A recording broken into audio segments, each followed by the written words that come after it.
My mother told my wife I was cheating. I wasn't. She packed her bags and left without asking me a single question. A week later, I proved it was all a lie. She begged to come home. I just said you believed her over me. The door stayed closed. My name's Levi. I'm 34 years old, and I used to think I had a pretty solid life. Good job as an operations manager at a logistics company, a house in the suburbs of Charlotte with a yard big enough to justify buying a riding mower I absolutely did not need, and a wife named Josie who I'd been married to for 6 years. We met at a friend's cookout back when I was 26, and I remember thinking she was the kind of woman who could make you forget your own name just by laughing at one of your bad jokes. She had this warmth about her, this openness, and from day one I thought I'd found the person I was going to grow old with. And for a while, that's exactly what was happening. We had our rough patches like anyone. She wanted kids sooner than I did. I worked too many late nights during our first 2 years. We bickered about dishes and who forgot to switch the laundry and whether or not it was acceptable to eat cereal for dinner 3 nights in a row. Normal stuff. Married stuff. But we always figured it out because at the core of everything, I thought we trusted each other. Turns out, trust had an expiration date I didn't know about. Let me back up and tell you about my mother, because she's the key to this whole disaster. Her name is Colleen, and she's the kind of woman who could start a wildfire with a whisper. I'm not saying she's evil. I'm saying she's a woman who has spent her entire life believing that the world revolves around her, and anyone who doesn't fall in line is a threat. Growing up, it was manageable. My dad, rest his soul, was a quiet guy who spent most of his time in the garage building furniture and pretending he didn't hear whatever drama my mom was spinning up in the kitchen. He passed away when I was 22, heart attack at 59, and after that my mom latched onto me like I was the last lifeboat on the Titanic. I have an older sister, Sutton, who moved to Portland when she was 19 and basically drew a circle around her life that our mother was not invited into. Can't blame her. Sutton figured out early that distance was the only defense against Colleen, and she executed her exit strategy with military precision. That left me, the dutiful son, the one who answered every phone call and showed up to every holiday dinner and sat through every guilt trip about how lonely she was and how her kids didn't appreciate everything she sacrificed. When I married Josie, my mom smiled through the wedding like someone was holding a lemon under her nose. She never liked Josie. Not because Josie did anything wrong, but because Josie existed. Josie took her son's attention. Josie had opinions. Josie didn't worship at the altar of Colleen, and that was an unforgivable sin. For the first few years, it was subtle. My mom would make little comments about Josie's cooking. She'd forget to include Josie in group texts about family plans and then act shocked when we showed up late or not at all. She'd tell me, in this sweet, concerned voice, that Josie seemed distant or cold, and ask if everything was okay in the marriage. I always brushed it off. That's just mom being mom, I told myself. She doesn't mean anything by it. I was wrong. She meant every single word. Things started shifting about 8 months before the incident. My company went through a restructuring, and I got tapped to lead a new regional project that meant longer hours, some travel, and a lot of late nights at the office with my team.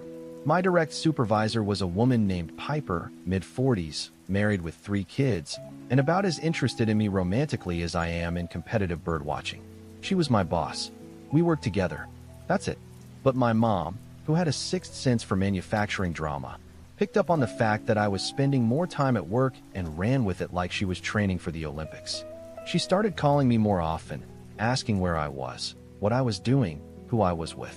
And when I mentioned Piper's name casually one night over dinner at my mom's house, I saw something flash behind her eyes. Not concern, calculation. Looking back, I should have seen it coming. But I was buried in spreadsheets and shipping routes and trying not to let my team down during the biggest project of my career. I wasn't paying attention to the chess game my mother was playing behind my back. The first domino fell on a Tuesday. I remember because Tuesdays were the days Josie did her long runs.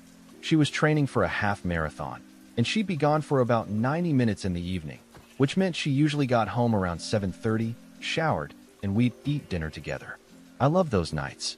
She'd come in all flushed and proud of herself, and I'd have something ready on the stove, and we'd sit at the kitchen table and just talk. That particular Tuesday, I got home from work around 6:15.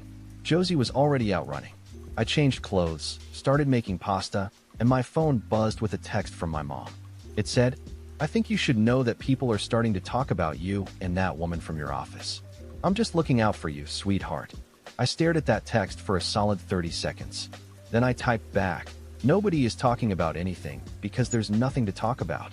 She replied with a sad face emoji and, I just don't want to see you get hurt. I put my phone down and went back to boiling water, annoyed but not alarmed. Classic Colleen. Stirring a pot that didn't need stirring. What I didn't know was that she wasn't just texting me. She was texting Josie too. And what she told Josie was a whole lot worse than vague gossip. She told Josie that she had proof I was having an affair with Piper. She told Josie that someone had seen us together at a hotel. She told Josie that she was sorry, that she'd been holding this in for weeks because she didn't want to hurt anyone, but that Josie deserved to know the truth. None of it was true. Not a single word. But I wouldn't find any of that out until it was too late, because Josie never asked me about it. She never brought it up. She never gave me a chance to explain or deny, or even look confused. She just believed it.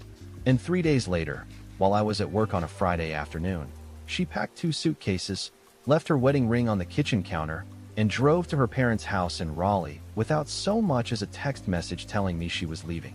I came home to an empty house, a ring on the counter, and half the closet cleaned out.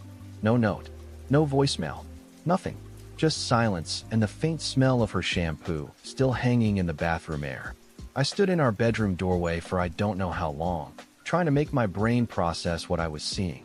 My first thought was that something had happened to her. An emergency. An accident. I called her phone 6 times. Straight to voicemail. I called her best friend Marlo. No answer. I called her sister Annette. No answer. I was about 10 seconds from calling the police when my phone finally rang, and it was Josie's mother, Donna.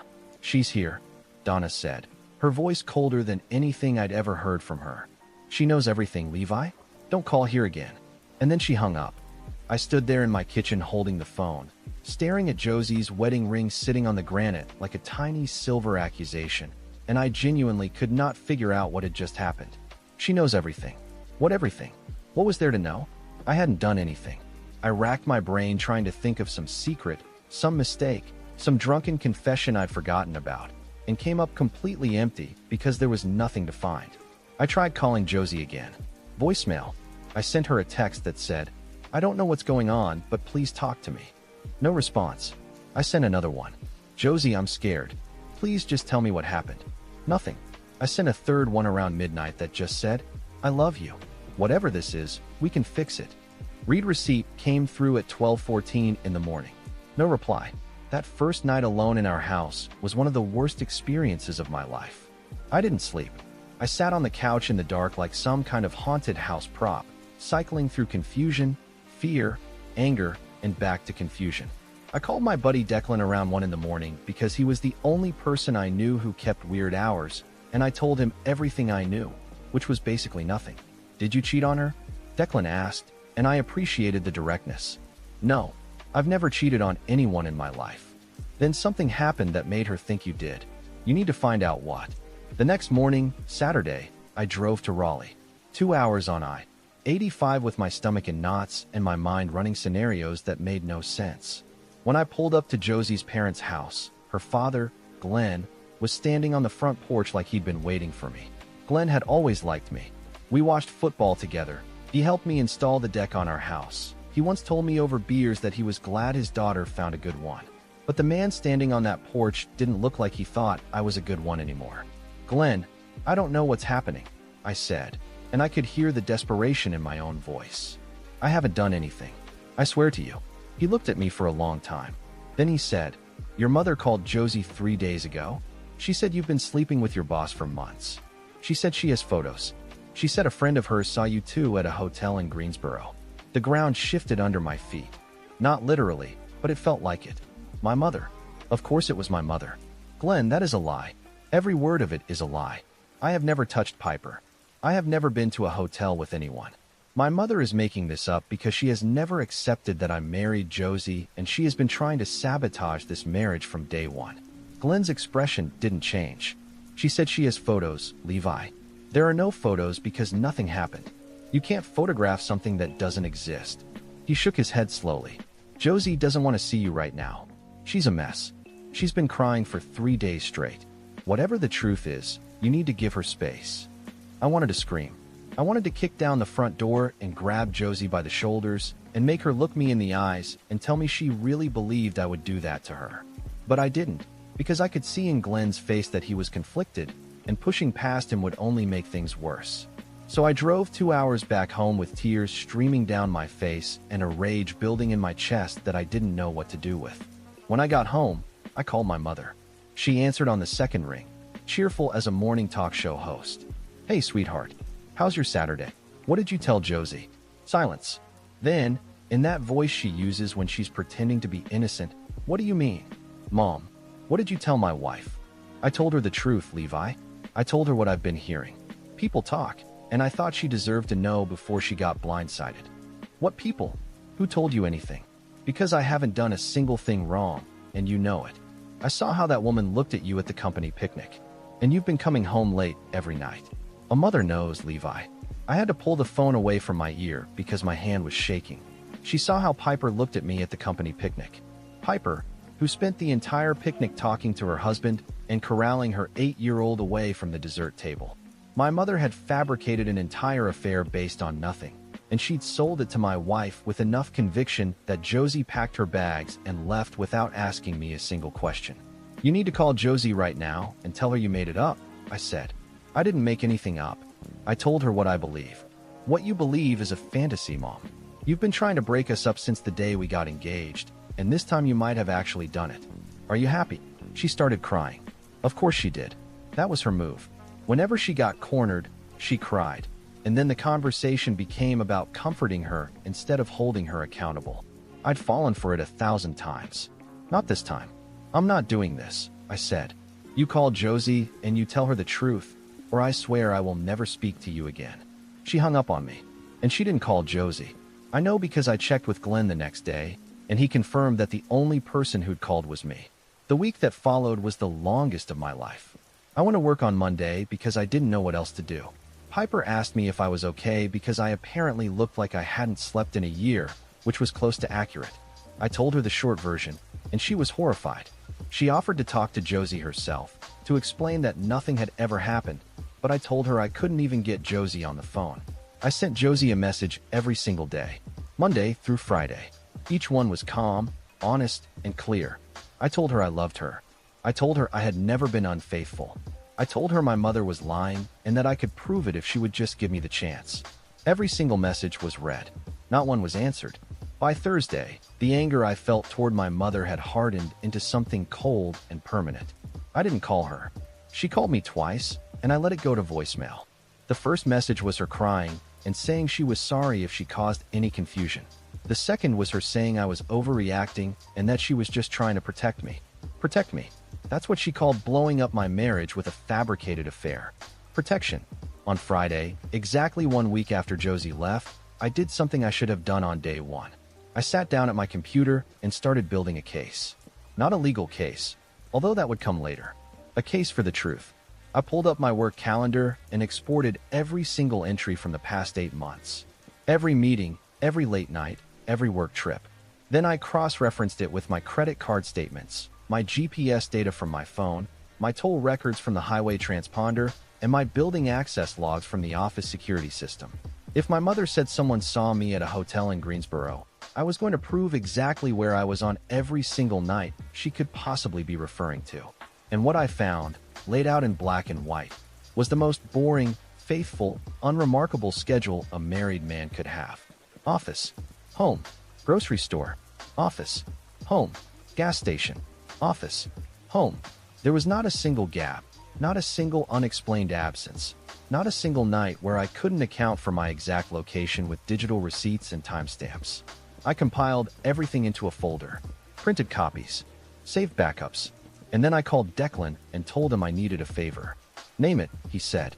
"I need you to help me get this in front of Josie, because she won't talk to me, but she might listen to evidence." Before I get to the evidence, I need to tell you about the week between Josie leaving and me putting that folder together, because it wasn't just some montage of a guy typing at a computer and looking determined. It was the lowest point of my life, and I think you need to understand that to appreciate what came after. The house was unbearable. Every room had her in it. Her reading glasses on the nightstand. a half-finished crossword puzzle on the coffee table, a pair of her running shoes by the back door that she'd left behind. I'd walk into the kitchen and see the mug she always used, the blue one with the chipped handle that she refused to throw away because I'd bought it for her at a farmer's market on our first trip together. I moved it to the back of the cabinet because I couldn't look at it without my chest caving in. I barely ate. I went to work because the alternative was sitting in that empty house losing my mind, but I was useless. My team could tell something was wrong, and Piper pulled me aside on Wednesday to tell me I could take a few days if I needed to. I told her I was fine, which was such an obvious lie that she just nodded and didn't press it. The hardest part wasn't the loneliness. It was the injustice. I kept replaying it in my head. My wife, the woman I'd shared 6 years of my life with, the woman I'd held when her grandmother died and cheered for at every race finish line and built a home with brick by boring brick, had taken my mother's word over everything we'd built together. She didn't ask me. She didn't confront me. She didn't even yell at me. She just left. Like I wasn't worth the conversation. That hurt more than the accusation itself. The accusation was absurd, and I knew the truth would come out eventually. But the fact that Josie heard a story from a woman she knew didn't like her and chose to believe it without giving me 30 seconds to respond, that cracked something inside me that I wasn't sure could be repaired. On the 6th day, I called my sister Sutton. We talked maybe 4 or 5 times a year, and it was always surface-level stuff. But I needed someone who understood our mother, and Sutton was the only other person on the planet who did. She picked up on the third ring. "This is new. You never call first." I told her everything. The whole story, start to finish. When I was done, there was a long pause, and then Sutton said something I'll never forget. I'm surprised it took her this long. She wasn't shocked. Not even a little. She told me that our mother had tried something similar when Sutton was dating a woman named Reese back in college. Mom had called Reese's parents and told them Sutton was unstable and using their daughter. Reese's parents believed it, intervened, and the relationship ended. Sutton found out what happened months later, and that was the day she drew the line and moved across the country. "She can't stand not being the center of your world," Sutton said. And Josie replaced her. So Josie had to go. Hearing my sister lay it out like that, so clinical and clear, made me feel 2 things at once. Validated, because I wasn't crazy, and furious, because my mother had a pattern and I'd refused to see it. Sutton told me to stop trying to appeal to Josie's emotions and start presenting facts. "You can't argue someone out of a feeling," she said, "but you can show them receipts that make the feeling impossible to justify." That's what pushed me to build the folder. So there I was on Friday night, sitting at the dining room table surrounded by printed spreadsheets and credit card statements, organizing the most pathetic dossier of fidelity a man has ever assembled. Here's the thing about proving you didn't cheat. You're essentially proving a negative, which any philosophy student will tell you is a nightmare. But what I had going for me was that my mother's lie was specific. She said someone saw me at a hotel in Greensboro. She implied it had been going on for months. She said she had photos. The hotel claim was the easiest to demolish. I pulled my bank statements for the past 12 months. No hotel charges.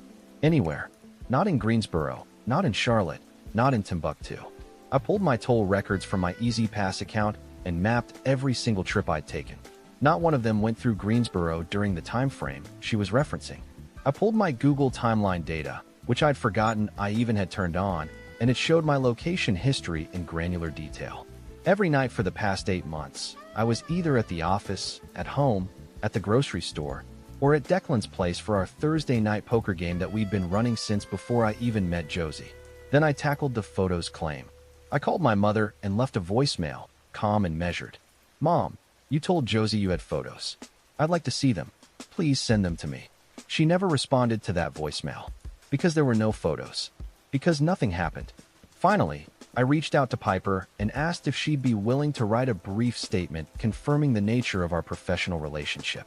She didn't just agree, she went above and beyond. She had her husband, a guy named Grady who I'd met at multiple company events, write a statement too. Both of them confirmed that Piper and I had a strictly professional relationship, that they had been happily married for 19 years, and that the entire accusation was baseless. I put it all in a manila envelope. 36 pages of documents, statements, and timelines that collectively told the most boring story in the history of marriage.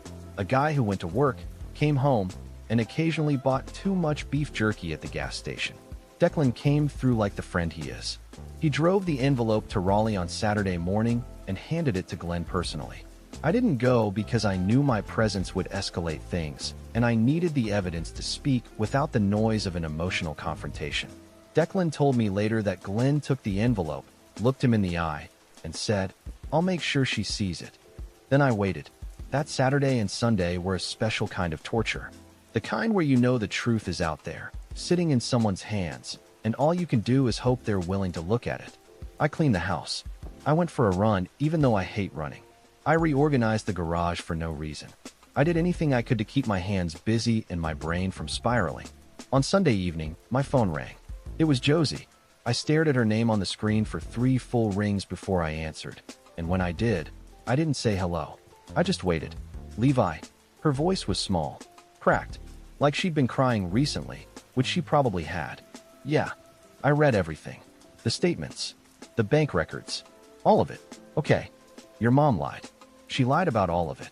I closed my eyes and pressed the phone against my forehead for a second, and I felt something release in my chest that had been wound tight for 8 days. She finally knew. But here's the thing about relief. When it comes after betrayal, it doesn't come clean. It comes mixed with everything else. All the hurt and anger and disbelief. And you can't separate the good feeling from the bad ones. They just sit together in a pile, and you have to sort through them later. Yes, I said. She did. I'm so sorry. Levi, I'm so sorry. I should have talked to you. I should have asked you before I left. I just heard what she said and I panicked, and I couldn't breathe, and I thought if I looked at you I'd fall apart, so I just ran. I understood that. I did. Fear makes people do irrational things, and I knew Josie well enough to know that her deepest fear had always been being made a fool of. Her first boyfriend in college had cheated on her for over a year before she found out, and the humiliation of that experience had left a scar that never fully healed. My mother knew that story. She knew exactly where to aim. "Can I come home?" Josie asked. And that's the question, right? That's the moment the story could go one of 2 ways. The romantic version is that I said yes immediately, and we cried and held each other, and everything was fine. But this isn't a movie. This is my life. And the truth is, when she asked that question, I didn't feel relief anymore. I felt something closer to exhaustion.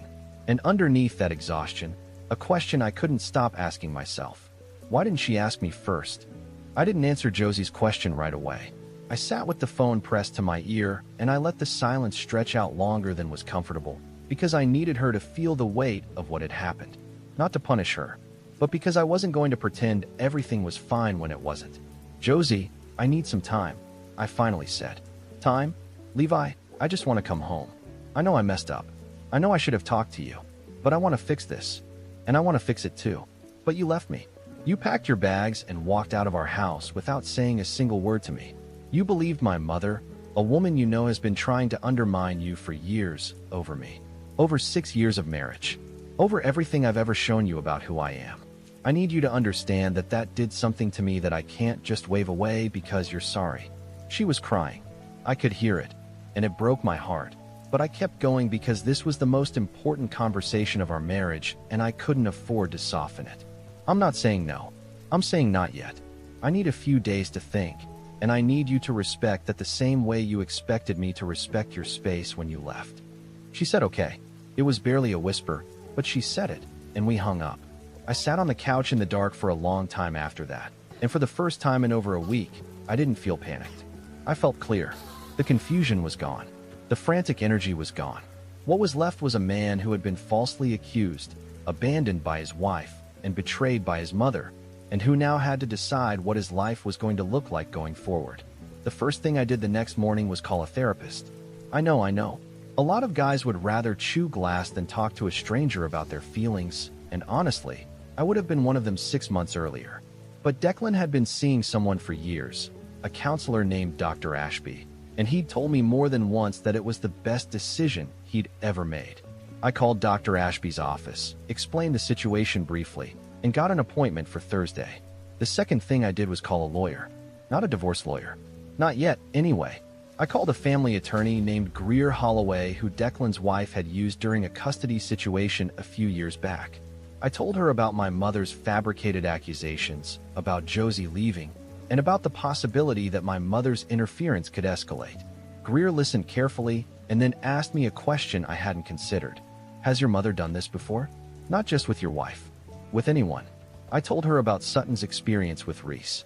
Greer nodded on the other end of the phone and said, if your mother continues to interfere in your marriage with fabricated claims, you may have grounds for a cease and desist, and depending on the damages, potentially a civil claim for tortious interference. I'd recommend documenting everything going forward. I was already ahead of her on the documentation. I had the folder. I had the voicemails my mother had left me. I had the text she'd sent me about people talking. And then Sutton came through with something I hadn't expected.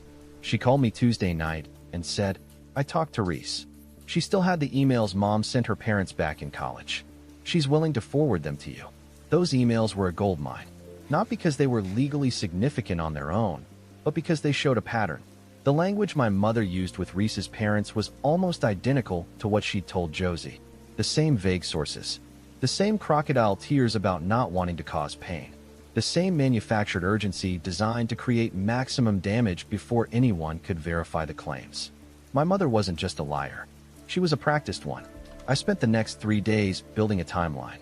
Every interaction, every text, every voicemail, every lie, documented and dated. Greer reviewed it and told me it was thorough. She drafted a cease and desist letter to my mother that laid out the pattern of behavior, the fabricated claims, and the consequences if she continued. I told Greer to hold it for now. I wanted to deliver it in person. Meanwhile, I went to my first session with Dr. Ashby. The man looked like someone's friendly uncle, with reading glasses perched on his nose and a coffee mug that said, I'm listening on it, which I appreciated for both the humor and the literal accuracy. He didn't try to fix anything in that first session. He just let me talk. And when I was done, he said something that rearranged my thinking. You're angry at your wife for not trusting you, and that's valid. But I want you to consider something. Your mother exploited a wound that existed before you. Josie's fear of being cheated on again isn't about you. It's about a trauma response that your mother weaponized. That doesn't excuse what Josie did, but it might change how you interpret it. That hit me right between the eyes. I had been so focused on the betrayal of trust that I hadn't fully considered the mechanics of how my mother had pulled it off. She didn't just lie. She targeted Josie's most vulnerable spot with surgical precision. She knew about the college boyfriend. She knew about Josie's fear, and she used it like a crowbar. On Wednesday, Josie texted me. Not begging, not pressuring, just a simple message. I started seeing a therapist today. I want you to know I'm doing the work. That mattered to me more than any apology she'd given so far. Apologies are words. Therapy is action. It told me she understood that what happened wasn't just about my mother's lie. It was about why she'd been so willing to believe it without question, and she was trying to understand that about herself. Thursday evening, after my second session with Dr. Ashby, I called Josie and told her I wanted to meet. Not at the house, somewhere neutral.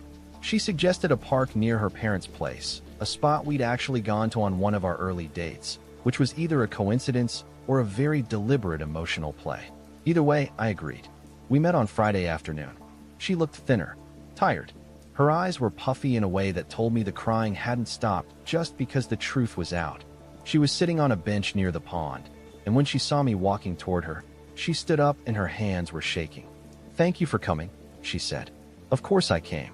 We sat down and we talked for almost 3 hours. Real talk.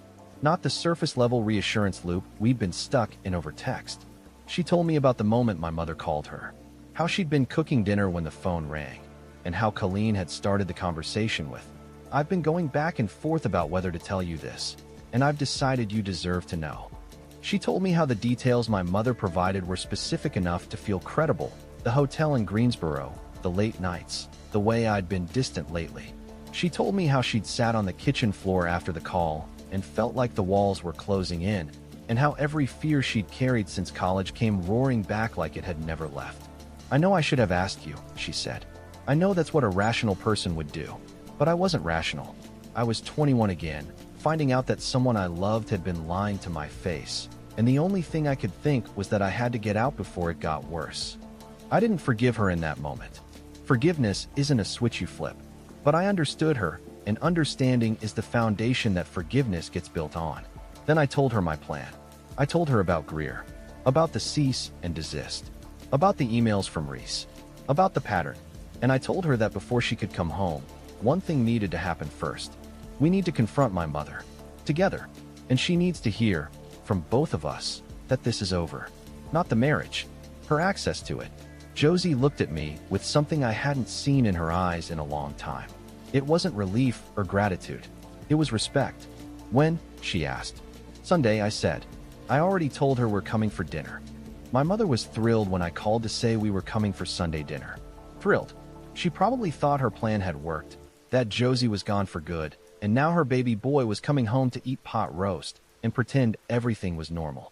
She even asked if I wanted her to make her famous peach cobbler, which, for the record, is neither famous nor particularly good, but I said sure because I needed her relaxed and unsuspecting. Josie picked me up Saturday evening, and we drove to a hotel near my mom's house so we could go over everything one more time. We sat on the bed with papers spread across the comforter like we were planning a heist, which in a way, I guess we were. A heist of the truth. We went through the timeline, the evidence, the emails from Reese, the cease and desist letter, and the boundaries we were going to set. We rehearsed what we'd say, not word for word, but the main points. We agreed on what was non-negotiable. And then Josie said something that nearly took me out. I need you to know that even if your mother hadn't lied, even if this was just about you working late and me being insecure, I should have talked to you. I failed us. And I'm going to spend however long it takes earning back the trust one broke. I looked at her for a long time. Then I reached over and took her hand, and it was the first time we'd touched in over 2 weeks. It felt like coming up for air after being underwater so long you'd forgotten what breathing was. Sunday came, and we pulled into my mom's driveway at 4 o'clock. Her house is a modest 3-bedroom in a neighborhood that peaked in 1997, with a front yard she maintains with an almost religious devotion because the neighbors' opinions are her primary source of sustenance. She opened the door with a big smile, saw Josie standing next to me, and the smile flickered. Just for a second. Just enough for me to see the recalculation happening behind her eyes. Well, she said, recovering quickly. This is a surprise. Come in, both of you. We sat in the living room. She offered drinks. We declined. She started chattering about the weather and some drama at her book club and how the new pastor at church was a little too progressive for her taste. And I let her talk because I wanted her comfortable. I wanted her guard down. When the small talk ran out, I leaned forward and put the manila envelope on the coffee table between us. Mom, we need to talk about what you told Josie. The shift in her posture was immediate. She straightened up, crossed her arms, and her face went from pleasant to defensive in about half a second. I already told you. I was just passing along what I'd heard. From who? I asked. Who told you I was at a hotel in Greensboro? A friend. Which friend? I don't think that's relevant. It's entirely relevant because the friend doesn't exist. Nobody told you anything because nothing happened. I have 12 months of bank statements, toll records, GPS data, and building access logs that prove I was never in Greensboro during any of the nights you're talking about. I have a written statement from Piper and her husband confirming that our relationship is strictly professional. And I have emails you sent to Reese's parents 15 years ago using the exact same playbook you used on my wife. That last one landed. I watched her face change, saw the color drain out of it, saw her mouth open slightly, and then close again. She hadn't known I'd talked to Sutton. She definitely hadn't known about the emails. Sutton had no right to share those, she said, and the fact that her first response was about the emails and not about denying the lie told me everything. You're not going to address what you did, Josie said, and her voice was steady in a way that made me incredibly proud. You called me and told me my husband was cheating on me. You said you had photos. You said someone saw them at a hotel. None of that was true. You made it all up. I was trying to protect you. Protect me from what? From a faithful husband who comes home every night? From a man who has never given me a single reason to doubt him? You weren't protecting me, Colleen. You were trying to destroy my marriage because you can't stand that your son chose someone other than you. The room went very quiet. My mother looked at me, and for the first time in my life, I didn't see the mask. I saw the real her, small and cornered and furious that she'd been caught. Levi, you can't seriously be taking her side over your own mother. There are no sides, Mom. There's the truth, and there's what you made up. I'm not choosing Josie over you. I'm choosing reality. She started crying. Right on schedule. The tears came, and her lip trembled, and she reached for the tissue box on the end table like she'd rehearsed this 1,000 times, which she probably had. But for the first time, the tears didn't work on me. They bounced right off. "Here's what's going to happen," I said, and I slid the cease and desist letter out of the envelope and placed it in front of her. "This is a legal document from my attorney. It outlines the pattern of behavior you've engaged in, starting with what you did to Sutton and Reese, and ending with what you did to Josie and me. If you contact Josie again, if you spread lies about me or my marriage to anyone, if you attempt to interfere in our lives in any way, we will pursue legal action." That's not a threat. That's a promise. She picked up the letter and read it. I watched her eyes move across the page, and I could see the moment it hit her that this wasn't a bluff. Her hands were shaking when she put it down. "You'd really do this to your own mother? You did this to yourself. You lied. You manipulated. You tried to destroy something I built because you couldn't control it. That's not how this works anymore." She looked at Josie. "I hope you're happy. You've turned my son against me." Josie didn't flinch. "Nobody turned him against you, Colleen. You pushed him away all by yourself. We left. We didn't stay for dinner. We didn't stay for cobbler. We walked out of that house and got in the car, and I sat in the driver's seat for a minute before starting the engine because I needed to breathe." Josie moved back home the following week. We didn't just fall back into routine. We started couples therapy with a woman named Dr. Tatum who specialized in trust repair. The sessions were hard. Josie had to sit with the fact that she'd left without asking. I had to sit with the fact that I'd let my mother's behavior go unchecked for years, creating the conditions that made the lie possible. We both had work to do, and we did it. My mother tried reaching out twice in the first month. Once through a cousin named Bev who called to tell me I was being too harsh, and once through a handwritten letter that was 6 pages of self-pity and 0 pages of accountability. Greer sent a follow-up letter after the Bev incident, and after that, the contact stopped. Sutton and I talk more now. Not every day, but regularly. She told me she's proud of me, which is not something I'd ever heard from anyone in my family, and it meant more than she probably knows. She and Reese actually reconnected a few years ago, and they're together now, living in Portland with a dog named Buckley who apparently has strong opinions about which couch cushion belongs to him. Josie and I are solid. Not perfect, not like nothing happened, but solid in a way that feels more honest than what we had before. The cracks are visible, but they're filled in with something stronger than what was there originally. She trusts me. I trust her. And we both know now that trust isn't a feeling. It's a practice. It's a choice you make every single day to believe in the person next to you, even when fear is screaming in your ear to run.